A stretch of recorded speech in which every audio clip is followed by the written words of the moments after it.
একটি প্রেমের গল্প রয়েছে। কোলাহল এবং নিয়ন আলোতে ভরা একটি ব্যস্ত শহরে একটি সরু গলির মধ্যে একটি শান্ত ছোট্ট আর্ট স্টুডিও ছিল।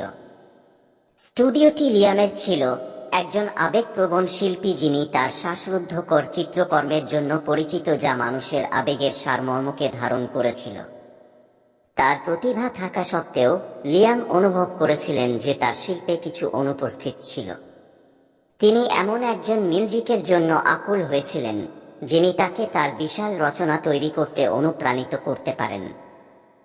এক বর্ষার বিকেলে লিয়াম যখন একটি অদ্ভুত ক্যাফের জানালার পাশে বসে পথচারীদের স্কেচ করছেন, তখন তিনি লক্ষ্য করলেন একজন মহিলা ছাতার নিচে দাঁড়িয়ে আছে, চিন্তায় হারিয়ে গেছে। তার সম্পর্কে কিছু ছিল, একটি নির্দিষ্ট করুণা এবং বিষণ্ণতা যা তার মনোযোগ আকর্ষণ করেছিল। তিনি দ্রুত তার স্কেচ করেছিলেন, এটি সরে যাওয়ার আগে মুহূর্তটি ক্যাপচার করার আশায়। দিনগুলি সপ্তাহে পরিণত হয়েছিল এবং লিয়াম রহস্যময় মহিলা সম্পর্কে চিন্তা করা বন্ধ করতে পারেনি। তার ভাবমূর্তি তার মনে স্থির ছিল এবং সে জানত তাকে খুঁজে বের করতে হবে। তিনি তাকে আবার দেখার আশায় প্রতিদিন ক্যাফেতে ফিরে আসেন।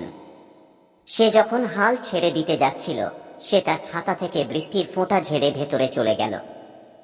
তার সাহস জোগাড় করে লিয়াম তার কাছে গেল। মাফ করবেন মিস, আমি আপনাকে সাহায্য করতে পারিনি, কিন্তু অন্যদিন আপনাকে লক্ষ্য করতে পারিনি। আমি একজন শিল্পী এবং আমি আপনাকে আঁকতে চাই। এমা নামের মহিলাটি হতবাক কিন্তু কৌতূহলী হয়ে উঠেছিল।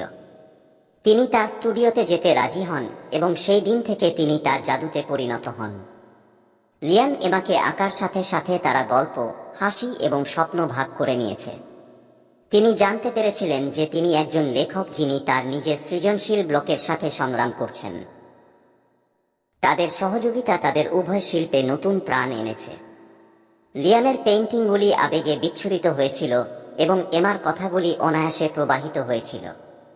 তারা অগণিত ঘন্টা একসাথে কাটিয়েছে, একে অপরের উপস্থিতিতে সান্ত্বনা এবং অনুপ্রেরণা খুঁজে পেয়েছে। ঋতু পরিবর্তনের সাথে সাথে তাদের অনুভূতিও পরিবর্তিত হয়েছে।